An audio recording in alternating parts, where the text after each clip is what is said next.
ಓಂ ಶಾಂತಿ. ಇಂದಿನ ಮುರಳಿ ದಿನಾಂಕ 25 ಜೂನ್ 2026.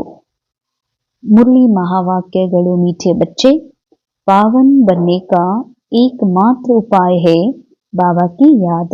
याद की मेहनत ही अंत में काम आएगी. ಮಧುರ ಮಕ್ಕಳೇ, ಪಾವನರಾಗುವ ಒಂದೇ ಒಂದು ಉಪಾಯವೆಂದರೆ ಪರಮಾತ್ಮನ ನೆನಪು. ನೆನಪಿನ ಪರಿಶ್ರಮದಿಂದಲೇ ತಾವು ಈ ನೆನಪಿನ ಪರಿಶ್ರಮವೇ ತಮಗೆ ಅಂತಿಮದಲ್ಲಿ ಕೆಲಸಕ್ಕೆ ಬರ್ತದೆ. ಅಂಡರ್ಲೈನ್. ಪಾವನರಾಗೋದು ಅಂದ್ರೆ ಪುನಃ ಆತ್ಮ ತನ್ನ ಮೂಲ ಸ್ಥಿತಿಗೆ ಮರಳೋದು. ಪಾವನರಾಗೋದು ಅಂದ್ರೆ ಎಕ್ಸ್ಟ್ರಾ ಬೋಜ್, ಎಕ್ಸ್ಟ್ರಾ ದೇಹಬಾನದ ಲೇಯರ್ಸ್ ಇದೆ, ಪಾಪಕರ್ಮದ ಲೇಯರ್ಸ್ ಇದೆ, ಅದರಿಂದ ಮುಕ್ತರಾಗೋದು. ಅಂದಮೇಲೆ ಪಾವನರಾಗಬೇಕು ಅಂದ್ರೆ ಒಂದೇ ಒಂದು ಉಪಾಯ ಆಗಿದೆ, ಪರಮಾತ್ಮನ ನೆನಪು. ಈ ನೆನಪು ಬಿಟ್ರೆ ಇನ್ನೊಂದು ಉಪಾಯ ಇದೆ, ಅದು ಭೋಗಿಸೋದು. ಭೋಗಿಸುವಂಥದ್ದಂತೂ ಇಡೀ ಜಗತ್ತಿನ ಎಲ್ಲರೂ ಫಾಲೋ ಮಾಡ್ತಿದ್ದಾರೆ. ಆದ್ರೆ ಭೋಗಿಸದೆ ಅದರಿಂದ ಹೊರಗೆ ಬರಬೇಕು ಅಂತಂದ್ರೆ, ಪಾವನರಾಗಬೇಕು ಅಂದ್ರೆ ಪರಮಾತ್ಮನ ನೆನಪು. ಪರಮಾತ್ಮನ ನೆನಪು ಮಾಡುವಂತಹ ಪರಿಶ್ರಮವನ್ನ ನೀವು ಪಟ್ಟಿದ್ದೆ ಆದ್ರೆ ಇದು ಅಂತಿಮದಲ್ಲಿ ನಿಮ್ಮ ಕೆಲಸಕ್ಕೆ ಬರ್ತದೆ. ಅಂತಿಮ ಅಂದ್ರೆ ನಮಗೆ ಸಿಕ್ಕಿರುವಂತಹದ್ದೇನ್ ರೋಲ್ ಇದೆ, ಮನುಷ್ಯನಿಗೆ ಈ ರೋಲ್ನ ಪ್ರತಿಯಾಗಿ ಏನ್ ಚಿಂತೆ ಇದೆ ಅದು ಅಂತಿಮ ಸಮಯದ ಚಿಂತೆ ಇದೆ. ನಾಳೆ ನಾವು ಮುದುಕರಾದ್ರ, ನಾವು ವಯಸ್ಸಾದ್ರ, ನಾಳೆ ನಮ್ ಕೈಕಾಲ್ ನಿಂತ್ಕೊಂಡ್ರ, ಅಥವಾ ನಾವು ಶರೀರ ಬಿಡುವಾಗ ನಮ್ಗ ಯಾರು ರಕ್ಷಣೆ ಮಾಡ್ತಾರೆ, ಹೀಗೆಲ್ಲ ಇದೆ. ಅದಕ್ಕೆ ಬಾಬಾ ಹೇಳ್ತಾರೆ, ನೀವು ಪರಮಾತ್ಮನ ನೆನಪು ಮಾಡ್ರಿ, ಆ ಪುಣ್ಯದ ಖಾತಾ ಜಮಾ ಮಾಡ್ಕೊಡ್ರಿ. ಪಾವನರಾದ್ರಿ ಅಂದ್ರೆ ಅಂತಿಮದಲ್ಲಿ ಈ ಪುಣ್ಯ ಬಹಳ ಕೆಲಸಕ್ಕೆ ಬರೋದು. प्रश्न, संगम पर कौन सा तिलक दो तो ಸ್ವರ್ಗ ಕಿ ರಾಜಾಯಿ ಕಾ ತಿಲಕ್ ಮಿಲ್ ಜಾಯೇಗಾ. ಸಂಗಮ ಯುಗದಲ್ಲಿ ಯಾವ ತಿಲಕವನ್ನ ಕೊಟ್ಟಾಗ ಸ್ವರ್ಗದಲ್ಲಿ ರಾಜಾಯಿಯ ತಿಲಕವು ಪ್ರಾಪ್ತಿಯಾಗ್ತದೆ. ಉತ್ತರ, ಸಂಗम पर यही तिलक दो कि हम आत्मा बिंदी है, हम शरीर नहीं है. ಅಂಡರ್ಲೈನ್. ಎಲ್ಲರಿಗೂ ಒಂದು ತಿಲಕವನ್ನ ಇಡ್ರಿ, ಎಲ್ಲರಿಗೂ ತಿಲಕವನ್ನ ಹಚ್ಚ್ರಿ. ಏನಂತ? ನಾವೆಲ್ಲ ಆತ್ಮ ಬಿಂದುಗಳಾಗಿದ್ದೇವೆ ಮತ್ತು ಈ ಶರೀರ ನಾವಲ್ಲ ಅನ್ನುವ ಈ ಮೂಲ ಸತ್ಯವನ್ನ ಎಲ್ಲರಿಗೂ ತಿಳಿಸ್ರಿ. ಈ ಮೂಲ ಮಾತನ್ನ ಎಲ್ಲರ ಬುದ್ಧಿಯೊಳಗ ಹಾಕ್ರಿ ಅಂತಾರ ಬಾಬಾ. ಅಂದರ್ನೆ ಯಹಿ ಘೋರ್ತೆ ರಹೋ ಕಿ ಹಮ್ ಆತ್ಮ ಹೇ. ಒಳಗಡೆಯಿಂದ ಇದೇ ಸ್ಮರಣೆ ಮಾಡ್ತಾ ಇರು, ಇದೇ ಬುದ್ಧಿಯಲ್ಲಿ ತಿರುಗಿಸ್ತಾ ಇರು, ನಾವೆಲ್ಲರೂ ಆತ್ಮಗಳಾಗಿದ್ದೇವೆ. ಹಮೇ ಬಾಬಾ ಸೆ ವರ್ಸಾ ಲೇನಾ ಹೇ. ಬಾಬಾರವರಿಂದ ಆಸ್ತಿ ತಗೋಬೇಕಾಗಿದೆ. ಆಸ್ತಿ ಏನು? ಸುಖ, ಶಾಂತಿ, ಪ್ರೇಮ್, ಆನಂದ್, ಇದು ಬಾಬಾನಿಂದ ಪಡಿಬೇಕಾದ ಆಸ್ತಿ ಅಲ್ಲ. ಜೈಸೆ ಬಾಪ್ ವೈಸೆ ಬಚ್ಚೆ. ಅನಾದಿ ಆತ್ಮನ ಮೂಲ ಸ್ವಧರ್ಮನೇ ಶಾಂತಿ, ಪವಿತ್ರತೆ ಆಗಿದೆ. ಬಾಬಾನಿಂದ ಸಿಗುವ ಆಸ್ತಿ ಯಾವುದು ಅಂದ್ರೆ ಈ ಸಂಗಮ ಯುಗದಲ್ಲಿ ಜ್ಞಾನ್ ಕಿ ಸಮಜ್. ಪರಮಾತ್ಮ ಏನು ಸತ್ಯ ಜ್ಞಾನದ ತಿಳುವಳಿಕೆ ಕೊಡ್ತಿದ್ದಾರೆ, ಇದು ಪರಮಾತ್ಮನಿಂದ ಸಿಗುವ ನಿಜವಾದ ಆಸ್ತಿ. ಬಾಬಾ ಬಿ ಬಿಂದಿ ಹೇ, ಹಮ್ ಬಿ ಬಿಂದಿ ಹೇ. ಇಸ್ ತಿಲಕ್ ಸೆ ಸ್ವರ್ಗ ಕಿ ರಾಜಾಯಿ ಕಾ ವರ್ಸಾ ಮಿಲ್ತಾ ಹೇ. ತಿಲಕ್ ಪ್ರಾಪ್ತ ಹೋಗಾ. ನಾನೂ ಬಿಂದು, ನಾವು ಎಲ್ಲರೂ ಬಿಂದುಗಳಾಗಿದ್ದೇವೆ, ಬಾಬಾನೂ ಬಿಂದುವಾಗಿದ್ದಾರೆ. ಈ ತಿಲಕವನ್ನ ಕೊಡೋದ್ರಿಂದ ನಿಮಗೆ ಸ್ವರ್ಗದ ರಾಜಾಯಿ ಪದವಿಯು ಪ್ರಾಪ್ತಿಯಾಗ್ತದೆ. ಸ್ವರ್ಗದ ರಾಜ್ಯ ಪದವಿ ಅಂತಂದ್ರೆ ಸ್ವರ್ಗದೊಳಗ ಅಂದ್ರೆ ಮುಂಬರುವಂಥ ಯುಗದೊಳಗ ಆ ರಾಜಧಾನಿಯೊಳಗ ನಾ ರಾಜ ಆಗ್ತೀನಿ ಅನ್ನುವ ಮಾತು ಇದರ ಅರ್ಥ ಅಲ್ಲ. ಸ್ವರ್ಗ ಅಂದ್ರೆ ಯಾವುದು ಆತ್ಮ ಇದೆ, ಆತ್ಮನೇ ಸ್ವರ್ಗ. ಆತ್ಮಕ್ಕೆ ಸ್ವರ್ಗ ಬೇಕಾಗಿಲ್ಲ, ಮನಸ್ಸಿಗೆ ಸ್ವರ್ಗ ಬೇಕಾಗಿದೆ. ಯಾಕಂದ್ರೆ ಈ ಮನಸ್ಸು ಆತ್ಮನಿಂದ ಅಗಲಿ ರಾವಣನ ಪ್ರಪಂಚದೊಳಗೆ ಸಿಕ್ಕಿರುವ ಶರೀರವೇ ನಾನಂತ ತಿಳ್ಕೊಂಡಿದೆ. ಇದು ಅಶಾಂತ ಆಗಿದೆ. ಅದಕ್ಕಾಗಿ ಬಾಬಾ ಹೇಳ್ತಾರೆ, ಕಳ್ಕೊಂಡಿರುವ, ಖಾಲಿಯಾಗಿರುವ, ಅನಾಥ ಆಗಿರುವ, ಅಥವಾ ಕಮ್ಮಿ ಇರುವ, ಕೊರತೆ ಇರುವ ಅನುಭವ ಈ ಮನಸ್ಸು ಮಾಡ್ತಾ ಇದೆ. ಸ್ವರ್ಗದ ರಾಜಾಯಿ ಪ್ರಾಪ್ತಿಯಾಗೋದು ಅಂದ್ರೆ ಮನಸ್ಸು ವಾಪಸ್ ಸ್ವರ್ಗದಲ್ಲಿ ಬರ್ತದ, ಅಂದ್ರೆ ಆತ್ಮನಲ್ಲಿ ಒಂದಾಗ್ತದೆ. ಸ್ವರ್ಗದ ತಿಲಕ ಪ್ರಾಪ್ತಿಯಾಗೋದು ಅಂದ್ರೆ ಸಂಗಮ ಯುಗದಲ್ಲಿ ಸಂಪೂರ್ಣ ಆತ್ಮನ ಅಂದ್ರೆ ಆತ್ಮದಲ್ಲಿ ಏನಿದೆ ಅದೇ ಸ್ವರ್ಗದಲ್ಲಿದೆ. ಸ್ವರ್ಗದಲ್ಲಿ ರಾಜ್ಯ ಸಿಗೋದು ಅಂದ್ರೆ ಮನಸ್ಸು ವಾಪಸ್ ಮೂಲ ಸ್ಥಿತಿಗೆ ಮರಳೋದು. तो बाबा कहते मैं गारंटी करता हूं तुम याद करो तो आधा कल्प के लिए रोने से छूट जाएंगे. ಬಾಬಾ ಹೇಳ್ತಾರೆ, ಮಕ್ಕಳೇ ನಾ ಗ್ಯಾರಂಟಿ ಕೊಡ್ತೀನಿ, ನೀವು ನನ್ನ ನೆನಪು ಮಾಡೋದ್ರಿಂದ ನನ್ನ ಸ್ಮೃತಿಯಲ್ಲಿ ಇರೋದ್ರಿಂದ ಅರ್ಧ ಕಲ್ಪಕ್ಕಾಗಿ ನಿಮಗೆ ಅಳೋದ್ರಿಂದ ಮುಕ್ತ ಮಾಡ್ತೀನಿ ಅಂತಾರೆ ಬಾಬಾ. ಅಳೋದು ಅಂದ್ರೆ ದುಃಖಿಸೋದು, ಕೊರತೆ ಅನುಭವ ಮಾಡೋದು, ನೋವಿನ ಅನುಭವ ಮಾಡೋದು, ಅಥವಾ ಮಾಯೆ ಪ್ರಪಂಚದಲ್ಲಿ ತನ್ನ ಸತ್ಯವನ್ನ ಮರೆತು ಮುಳುಗಿ ಬಿಡೋದು, ಇದರಿಂದ ನಾನು ಮುಕ್ತ ಮಾಡ್ತೀನಿ ಅಂತಾರೆ ಬಾಬಾ. धारणेಗಾಗಿ मुख्य सार ಮೊದಲನೇದು, बाहर के वहत ख्यालातों को छोड़ एकांत में बैठ याद की मेहनत करनी है. अंडरलाइन. ಬಾಹ್ಯ ಜಗತ್ತಿನಲ್ಲಿ ಏನೆಲ್ಲ ನಡೀತಾ ಇದೆ ದೃಶ್ಯಗಳು, ಯಾವುದು ಡ್ರಾಮಾನುಸಾರನೇ ಇದೆ, ಅದರ ಬಗ್ಗೆ ಅಟೆನ್ಷನ್ ಕೊಡೋದನ್ನ ಬಂದ್ ಮಾಡ್ರಿ ಅಂತಾರೆ ಬಾಬಾ. ಆ ಎಲ್ಲ ವಿಚಾರಗಳನ್ನ ಬಿಟ್ಟು ಏಕಾಂತದಲ್ಲಿ ಕುಳಿತುಕೊಳ್ಳುವ, ಏಕಾಂತದಲ್ಲಿ ಕುಳಿತು ತಂದೆ ನೆನಪು ಮಾಡುವಂತಹ ಅಭ್ಯಾಸ ಮಾಡ್ರಿ. ಸವೇರೆ ಸವೇರೆ ಉಠ್ಕರ್ ವಿಚಾರ ಸಾಗರ್ ಮಂಥನ್ ಕರ್ನಾ ಅಪ್ನಾ ಚಾರ್ಟ್ ದೇಖನಾ ಹೈ.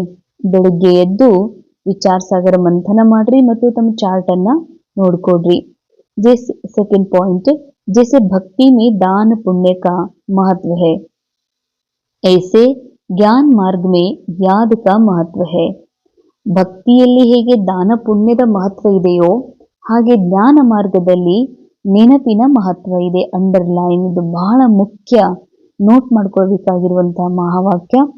ಭಕ್ತಿ, ಒಳ್ಳೆ ಭಕ್ತಿ ಅಂದ್ರೆ ಏನು? ಕೇವಲ ಹೂ ಏರ್ಸೋದು, ತಲೆ ಬಾಗ್ಸೋದು, ಹಾಡು ಹೇಳೋದು, ಕೀರ್ತನೆ ಮಾಡೋದಲ್ಲ. ನಿಜವಾದ ಭಕ್ತಿಯ ಒಂದು ಶ್ರದ್ಧಾ, ಭಕ್ತಿಯೊಳಗೆ ಎಷ್ಟು ಪ್ರೇಮ ಇದೆ, ಭಗವಂತನ ಪ್ರತಿಯಾಗಿ ಎಷ್ಟು ಸ್ನೇಹ ಇದೆ ಅನ್ನೋದು ಎಲ್ಲಿ ತೋರಿಸ್ತಿದ್ರು? ದಾನ ಪುಣ್ಯದಲ್ಲಿ ಮಹತ್ವ ಅಂತ. ದಾನ ಪುಣ್ಯ ಮಾಡೋದು ಅಂದ್ರೆ ಇವರು ಬಹಳ ಒಳ್ಳೆಯ ಭಕ್ತರು ಅನ್ನೋದು ಅಲ್ಲಿ ಗುರುತಿದೆ. ಹಂಗೆ ಜ್ಞಾನ ಮಾರ್ಗದಲ್ಲಿ ಎದಕ್ಕೆ ಮಹತ್ವ ಇದೆ ಅಂದ್ರೆ ನನ್ನ ನೆನಪು ಮತ್ತು ಪರಮಾತ್ಮನ ನೆನಪು, ನಾನು ಯಾರಾಗಿದ್ದೇನೆ ಎನ್ನುವ ಸತ್ಯ ಮತ್ತು ಪರಮಾತ್ಮ ಯಾರು ಎನ್ನುವ ಸತ್ಯದಲ್ಲಿ ಸ್ಥಿತರಾಗೋದೇ ಈ ಜ್ಞಾನ ಮಾರ್ಗದ ಮಹತ್ವ. याद से आत्मा को एवर हेल्दी वेल्दी बनाना है. अशरीरी रहने का अभ्यास करना है. ನೆನಪಿನ ಬಲದಿಂದ ಆತ್ಮವನ್ನ ಎವರ್ ಹೆಲ್ದಿ, ಆತ್ಮನ ಎವರ್ ಹೆಲ್ದಿ ಅಂದ್ರೆ ಆತ್ಮ ಅವಿನಾಶಿ ಇದೆ, ಆತ್ಮಕ್ಕೇನು ಆಗೋದಿಲ್ಲ.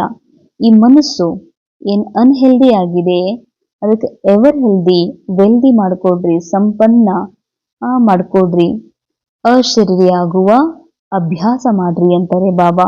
वरदान, कंबाइंड रूप की सेवा द्वारा आत्माओं को समीप संबंध में लाने वाले ಕಂಬೈನ್ಡ್ ರೂಪಧಾರಿ ಭವ. ಕಂಬೈನ್ಡ್ ರೂಪದ ಸೇವೆಯ ಮೂಲಕ ಆತ್ಮಗಳನ್ನ ಸಮೀಪ ಸಂಬಂಧದಲ್ಲಿ ತರುವಂತಹ ಕಂಬೈನ್ಡ್ ರೂಪಧಾರಿ ಭವ. सिर्फ आवाज द्वारा सेवा करने से प्रजा बनती जा रही है, लेकिन आवाज से परे स्थिति में स्थित हो फिर आवाज में आओ. अव्यक्त स्थिति और फिर आवाज, ऐसे कंबाइंड रूप की सेवा वारिस बनाएगी. बहुत बहुत अंडरलाइन करने की है. ಬಾಬಾ ಹೇಳ್ತಾರೆ, ಕೇವಲ ವಾಚಾದಿಂದ ನಿಮ್ ಶಬ್ದದಿಂದ ಸೇವೆ ಮಾಡ್ತೀರಿ ಅಂತಂದ್ರ ಬರೀ ಪ್ರಜೆ ತಯಾರಾಗ್ತಾರೆ. ಯಾವಾಗ ನೀವು ಈ ಶಬ್ದದಿಂದ, ಶಬ್ದ ಎಲ್ಲಿದೆ? ಡ್ರಾಮಾದೊಳಗಿದೆ, ಶಬ್ದ ರೋಲ್ ಒಳಗಿದೆ, ಶಬ್ದ ಮೈಂಡ್ ಒಳಗಿದೆ. ತಮ್ಮ ಮನಸ್ಸಿನಿಂದ, ರೋಲಿಂದ, ಡ್ರಾಮಾದಿಂದ ಡಿಟ್ಯಾಚ್ ಆಗಿ ತಮ್ಮ ನಿರಾಕಾರಿ ಸತ್ಯದಲ್ಲಿ ಯಾವಾಗ ಸ್ಥಿತ ಆಗ್ತೀರಿ, ಸ್ಥಿತ ಆಗಿ ವಾಪಸ್ ಯಾವಾಗ ನೀವು ಆವಾಜ್ ಒಳಗೆ ಬರ್ತೀರಿ, ಶಬ್ದದಲ್ಲಿ ಬಂದು ಶಬ್ದದ ಮೂಲಕ ಇನ್ನೊಬ್ಬರಿಗೆ ಜ್ಞಾನ ಕೊಡ್ತೀರಿ, ಅವಾಗ ಬಾಬಾ ಹೇಳ್ತಾರೆ ನಿಮ್ಮ ಕಂಬೈನ್ಡ್ ರೂಪದಿಂದ ಮಾಡಿದ ಸೇವೆ ಅಂದ್ರೆ ಆತ್ಮ ಪರಮಾತ್ಮನ ಸಂಪೂರ್ಣ ಮಿಲನ, ಪ್ರೇಮದ ಆಧಾರದಿಂದ ಯಾವ ಸತ್ಯ ಜ್ಞಾನವನ್ನ ಕೊಡ್ತೀರಿ ಅವಾಗ ವಾರಿಸ್ ತಯಾರಾಗ್ತಾರೆ. ಅಂದ್ರೆ ನಿಮ್ಮಂಥವರೇ ಶ್ರೇಷ್ಠ ರಾಜ ಕ್ವಾಲಿಟಿಯ ಆತ್ಮರು ನಿಮ್ಮ ಪರಿವಾರದಲ್ಲಿ ಬರ್ತಾರೆ. ಅಥವಾ ಬಾಬಾ ಕಂಪ್ಲೀಟ್ ತಮ್ಮದೆಲ್ಲವನ್ನ ಅರ್ಪಿಸುವಂಥ ಮಕ್ಕಳು तैयार आवाज द्वारा प्रभावित हुई आत्माएं अनेक आवाज सुनने से आवागमन में आ जाती है, लेकिन कंबाइंड रूपधारी बन कंबाइंड रूप की सेवा करो तो उन पर किसी भी रूप का प्रभाव पड़ नहीं सकता. ಬಾಬಾ ಹೇಳ್ತಾರೆ, ಯಾರು ಅವಾಜ್ ಕೇಳಿ ಬಂದಿದಾರತ್ತಂದ್ರ ಅಂದ್ರೆ ಚಂದ ಭಾಷಣ ಮಾಡೋದು, ಚಂದ ನಾಲೆಜ್ ಹೇಳೋದನ್ನ ಕೇಳಿ ಬಂದಾರತ್ತಂದ್ರ ಅವ್ರು ಇನ್ನೂ ಅನೇಕ ಅವಾಜ್ ಕೇಳಿ ಅವ್ರು ಹೋಗ್ಬಿಡ್ತಾರೆ. ಒಂದ್ ವೇಳೆ ನೀವು ಬಾಬಾನ್ ಜೊತೆ ಕಂಬೈನ್ಡ್ ರೂಪಧಾರಿಯಾಗಿ ಕಂಬೈನ್ಡ್ ರೂಪದಿಂದ ಸೇವಾ ಮಾಡಿದ್ದೆ ಆದ್ರೆ ನಿಮ್ಮ ಜ್ಞಾನ ಏನು ಅವ್ರ ಬುದ್ಧಿಯಲ್ಲಿ ಹಾಕಿರ್ತೀರಿ ಅದ್ರ ಮೇಲೆ ಬೇರೆ ಯಾರ ಮಾತು ಪ್ರಭಾವ ಹಾಕೋದಕ್ಕೆ ಸಾಧ್ಯವೇ ಇಲ್ಲ. स्लोगन, साधनों में बेहद के वैराग्य वृत्ति की साधना मर्ज होने न दो. ಅನೇಕ ಸಾಧನಗಳು, ಒಳ್ಳೆ ಕಾಟ್, ಬೆಡ್ಶೀಟ್, ಒಳ್ಳೆ ಫ್ಯಾನ್ ಇದಾವ, AC ಇದೆ, ಕಂಫರ್ಟ್ ಇದೆ, ಇದ್ರೊಳಗೆ ಹಿಂಗೆ ಅನಿಸ್ಬಿಡ್ತೈತಿಲ್ಲ ಎಲ್ಲಪ್ಪ ಇನ್ನೊಂದು ಸ್ವಲ್ಪ ರೆಸ್ಟ್ ಮಾಡಬೇಕು ಅಂತ. ಹಾಗೆ ಒಳ್ಳೆ ಗಾಡಿಗಳದಾವ, ಎಲ್ಲಾ ರೀತಿ ಅನುಕೂಲತೆಗಳದಾವ. ಸಾಧನಗಳಿಗೆ ಹಾಗೆ ನೋಡಿದ್ರ ಏನೂ ಕಮ್ಮಿ ಇಲ್ಲ. ಆದ್ರೆ ಈ ಸಾಧನಗಳನ್ನು ಉಪಯೋಗಿಸ್ತಾ ಕಂಫರ್ಟ್ ಝೋನ್ ನಲ್ಲಿ ಮುಳುಗ್ತಾ ಬೇಹದ್ದಿನ ವೈರಾಗ್ಯ ವೃತ್ತಿಯ ಸಾಧನ ಏನ್ ಮಾಡ್ಬೇಕಾಗಿದೆ, ಅದೆಂದಿಗೂ ಮರ್ಜ್ ಆಗಿ ಹೋಗ್ಬಾರ್ದು ಅಂತಾರೆ ಬಾಬಾ. अव्यक्त इशारे, सदा हर्षित रहने के लिए अपनी नेचर को सरल बनाओ, सहनशील बनो. जो सहनशील बच्चे हैं वो अपनी सहनशीलता की शक्ति से, ಯಾರು ಸಹನಶೀಲ್ ಮಕ್ಕಳಿದ್ದಾರೆ ಅವರು ತಮ್ಮ ಸಹನಶೀಲತೆ ಶಕ್ತಿಯಿಂದ ಎಂಥದ್ದೇ ಕಠೋರ ಸಂಸ್ಕಾರ ಉಳ್ಳಂಥವರು ಅಥವಾ ಎಂಥದೇ ಕಠಿಣ ಕಾರ್ಯವನ್ನ ಶೀತಲವನ್ನಾಗಿ ಮಾಡ್ತಾರೆ, ಸಹಜ ಮಾಡಿಬಿಡ್ತಾರೆ. ಸಹನಶೀಲತೆ ಗುಣ ಉಳ್ಳುವಂಥವರು ಗಂಭೀರ್ ಹೋಗ ಅವ್ರ ಗೆಹರಾಯಿ ಮೇ ಜಾಯೇಗಾ, ಬಹಳ ಗಂಭೀರ್ ಇರ್ತಾರೆ ಮತ್ತು ಬಹಳ ಆಳತೆಯಲ್ಲಿ ಹೋಗ್ತಾರೆ, ಜ್ಞಾನದ ಆಳತೆಯಲ್ಲಿ. ಕಬಿ ಘಬರಾಯಂಗೆ ನಹಿ, ಅವರೆಂದಿಗೂ ಯಾವುದೇ ವಿಷಯದಲ್ಲಿ ಯಾವುದೇ ದೃಶ್ಯವನ್ನ ನೋಡಿ ಗಾಬರಿ ಆಗೋದಿಲ್ಲ. ಗೆಹರಾಯಿ ಮೇ ಜಾಕರ್ ಸಫಲತಾ ಪ್ರಾಪ್ತ ಕರೆಂಗೆ, ಜ್ಞಾನದ ಆಳತೆಯಲ್ಲಿ ಹೋಗಿ ಅವರು ಸಫಲತೆಯನ್ನ ಪ್ರಾಪ್ತಿ ಮಾಡ್ಕೊಳ್ತಾರೆ. ಓಂ ಶಾಂತಿ. ಇಂದಿನ ಮುರಳಿಯ ಮಹಾವಾಕ್ಯದ ಅನುಭವ ಮಾಡೋಣ. ತಮ್ಮನ್ನ ಶಾಂತ ಸ್ವರೂಪ ಸ್ಥಿತಿಯಲ್ಲಿ ಸ್ಥಿತ ಮಾಡಿಕೊಡ್ರಿ. ಆರಾಮದಾಯಕ ಭಂಗಿಯಲ್ಲಿ ಶರೀರವನ್ನ ಸ್ಥಿತ ಮಾಡ್ರಿ. ಅನುಭವ ಮಾಡೋಣ. ನಾನು ಆತ್ಮ ಈ ವಿಶ್ವ ನಾಟಕದಲ್ಲಿ ಈ ಶರೀರದಲ್ಲಿ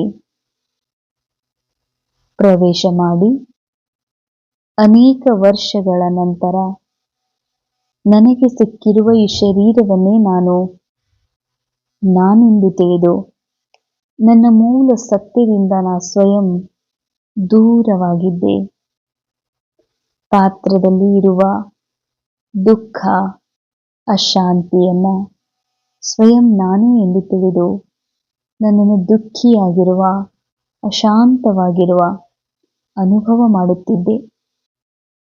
ಈಗ ನನಗೆ ಅರ್ಥವಾಗಿದೆ, ನಾನು ದುಃಖಿಯೂ ಅಲ್ಲ, ಅಶಾಂತನೂ ಅಲ್ಲ, ನಾನು ಶಾಂತ ಹಾಗೂ ಸುಖ ಸ್ವರೂಪ ಆತ್ಮನಾಗಿದ್ದೇನೆ. ಈ ಮಾನವ ಜೀವನದಲ್ಲಿ ಮಾನವನೆಂದು ತಿಳಿದು ಆತ್ಮನೆಂಬ ಸತ್ಯವನ್ನ ಮರೆತು ನಾನು ಅನೇಕ ವಿಕರ್ಮಗಳನ್ನ ಮಾಡಿರುವೆ. ದೇಹಭಾನದಲ್ಲಿ ಮುಳುಗಿರುವ ಅತಿದೊಡ್ಡ ವಿಕಾರದ ಕಾರಣ ಅನೇಕ ವಿಕರ್ಮಗಳನ್ನ ಮಾಡುತ್ತಾ ಭೋಜದಿಂದ ಹೊರೆಯಿಂದ ನಾನು ದುಃಖಿಯಾಗಿರುವೆನು. ಈಗ ನನಗೆ ಪರಮ ಸತ್ಯ ಪ್ರಾಪ್ತಿಯಾದ ಮೇಲೆ, ಪರಮಾತ್ಮನ ಶುದ್ಧ ಜ್ಞಾನ ಪ್ರಾಪ್ತಿಯಾದ ಮೇಲೆ ನನಗೆ ಅರ್ಥವಾಗಿದೆ, ಈ ಎಲ್ಲ ಪಾಪ ಕರ್ಮಗಳಿಂದ ಮುಕ್ತರಾಗುವ ಒಂದೇ ಒಂದು ಉಪಾಯವೆಂದರೆ ಸತ್ಯ ಪರಮಾತ್ಮನ ಸ್ಮೃತಿಯಲ್ಲಿ ಸ್ಥಿತವಾಗಿ ಬಿಡುವುದು. ಇದೇ ನನ್ನ ಆಭರಣ, ನನ್ನ ಪ್ರಾಪರ್ಟಿ ಹಾಗೂ ನನ್ನ ಜನ್ಮ ಜನ್ಮಾಂತರದ ಭಾಗ್ಯವೂ ಆಗಿದೆ. ಓಂ ಶಾಂತಿ, ಓಂ ಶಾಂತಿ.